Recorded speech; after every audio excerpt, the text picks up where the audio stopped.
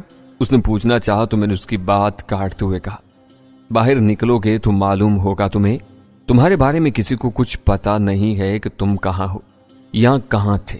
پکڑے جانے کا تو بالکل بھی سوال نہیں پیدا ہوتا، اور یہ تو پتا بھی نہیں چلے گا کہ تم کہاں تھے۔ اس بارے میں آگے کی کہانی تم خود بنا سکتے ہو۔ یعنی کہ؟ اس نے الجھے ہوئے لہجے میں پوچھا۔ یہی کہ روہت سے فرار ہو گیا تھا، زیر زمین چلا گیا تھا، کہیں چھپ گیا تھا۔ اگر کسی گواہی کی ضرورت ہو تو بکا کی گواہی لے لینا۔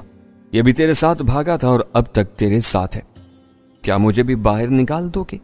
بکا نے خوشگوار حیرت سے پوچھا تو میں نے دونوں کی طرف دیکھتے ہوئے مسکرا کر کہا، خان نکال دوں گا، شرط وہی ہے اپنے دیس لوٹ جانا، یہاں نہیں رہنا۔ بس پوجا کو دے دو اور یہاں سے چلے جاؤ۔ ڈن ہو گیا، جیون رام نے حتمی لہجے میں کہا۔ میری طرف سے بھی، بکا راجستھانی نے کہا تو شہباز نے ادھر ادھر دیکھتے ہوئے انتہائی دھیمی آواز میں سمجھاتے ہوئے کہا، تو پھر دھیان سے سنو، آج رات یا کل دن میں کسی کے ساتھ بھی لڑنا ہے اور خود تھوڑا بہت زخمی ہو جانا ہے۔ میں یہاں پر رابطہ رکھوں گا، جیسے ہی تم اسپتال گئے آگے میں خود سنبھال لوں گا، کل دوپہر تک رابطہ کر لوں گا۔ ٹھیک ہو گیا، مطلب اسپتال جانا ضروری ہے؟ جیون رام نے پوچھا۔ یار یہی آسان ترین حل ہے یہاں سے باہر نکلنے کا۔ ڈن ہے جی۔ ہمارے پاس مزید کہنے کو کچھ نہیں تھا، یوں ہی 2-4 منٹ باتیں کر کے ہم دونوں وہاں سے اٹھ گئے۔ جیل سے جب باہر آئے تو دن ڈھلنے والا تھا۔ شہباز کو جہاں رابطہ کرنا تھا اس نے کر لیا اور انہیں بتا دیا کہ یہ لوگ اگر زخمی ہو جائیں تو اسے بتا دیا جائے۔ شہباز میں تمہارا پلان ابھی تک نہیں سمجھ پایا، آخر تم کرنا کیا چاہتے ہو؟ میں نے پیسنجر سیٹ پر بیٹھتے ہوئے پوچھا تو وہ بولا، آدھی ادھوری بات کیا کرنی، کل بتاؤں گا۔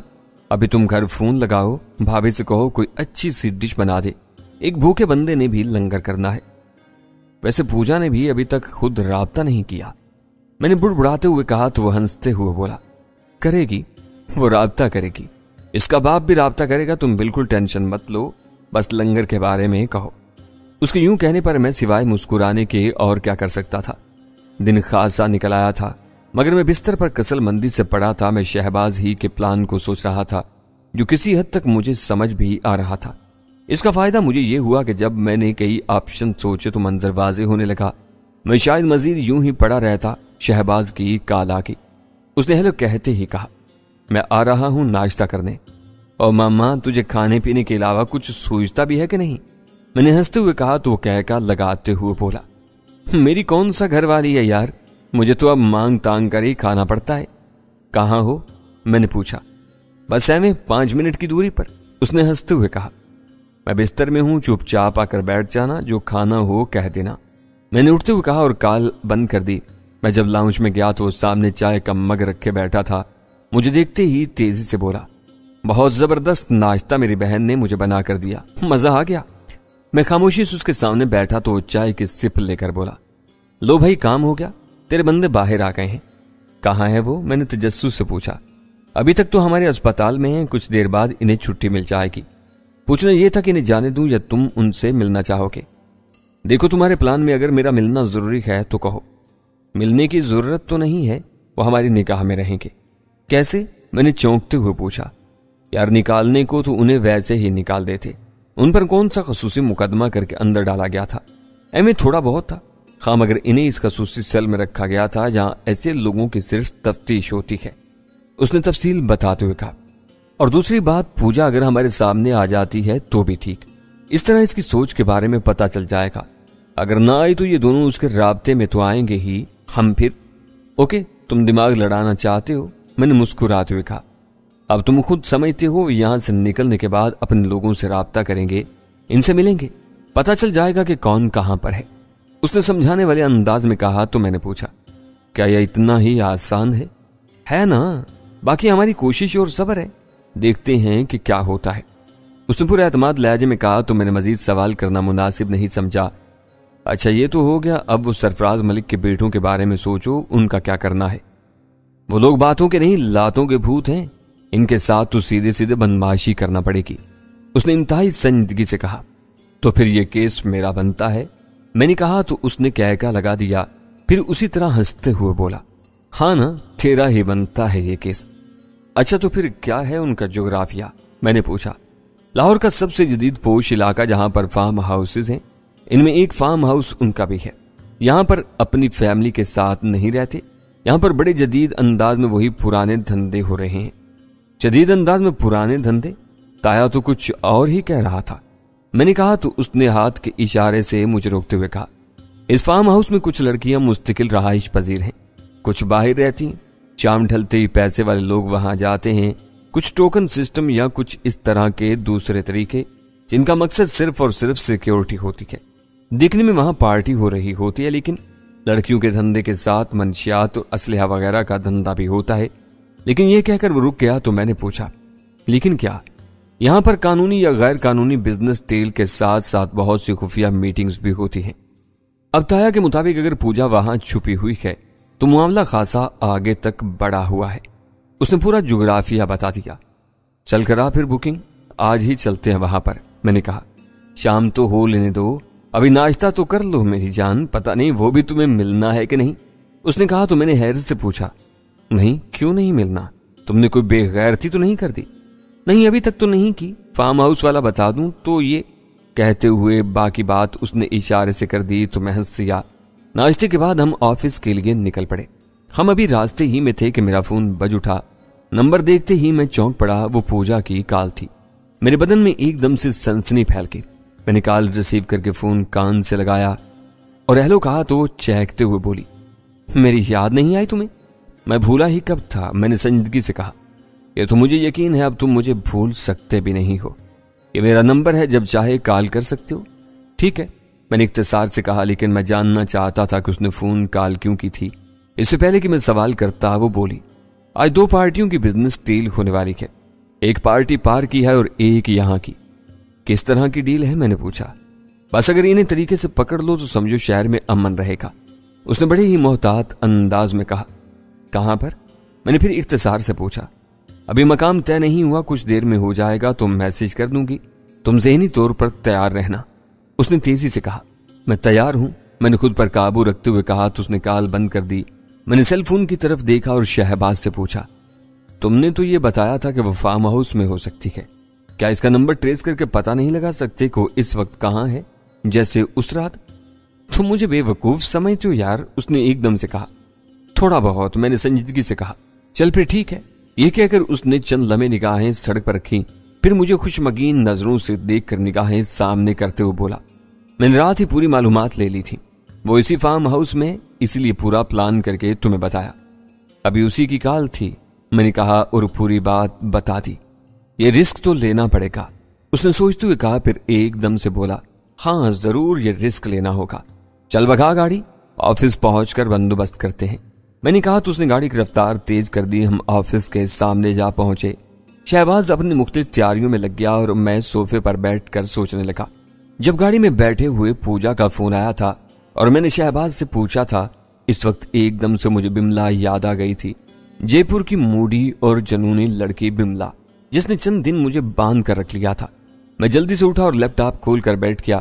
مجھے گوگل میں محفوظ اس کا نمبر ملنا چاہیے تھا، اس کے علاوہ کچھ معلومات بھی تھی۔ تھوڑی سی کوشش کے بعد محفوظ کیا ہوا نمبر مجھے مل گیا۔ میں اگر سیدھے صبح اسے کال ملاتا تو بہت گڑبڑ ہو جاتی، میری کال ٹریس ہو جاتی۔ میں نے پہلے کہیں اور فون ملایا اور بڑے محفوظ طریقے سے بملا کو کال کر دی۔ کچھ دیر تک میری کال جاتی رہی، اس نے کال ریسیو نہیں کی۔ دوسری کوشش پر اس کی اونگتی ہوئی آواز سنائی تھی، کون ہے؟ میں ہوں ویر سنگھ، میں نے عام سے لہجے میں کہا تو اس کی تڑپتی ہوئی آواز سنائی تھی، ابے کہاں ہے تو؟ یہ نمبر تو مجھے کچھ اور ہی بتا رہا ہے۔ میں ٹھیک ہوں، آج بیٹھے بیٹھے تیری یاد آ گئی، میں نے پیار بھر لہجے میں کہا تو ایک دم سے کہکا لگا کر ہنس دی، پھر خمار آلود لہجے میں بولی، کچھ دن مزید رہ جاتے نا تو بس ادھر ہی کے ہو جاتے، شاید ایسا ہی ہوتا۔ میں نے اعتماد سے جھوٹ بول دیا، پھر فوراً ہی کہا، چلو تم ہو جاؤ فریش، پھر کرتا ہوں بات، کوئی کام ہے تو بتانا، اس نے تیزی سے کہا۔ بتاتا ہوں، فریش ہو جاؤ، لیکن کال میں ہی کروں گا، سمجھی؟ میں نے کہا اور کچھ دیر بعد کال کرنے کا کہا اور کال بند کر دی۔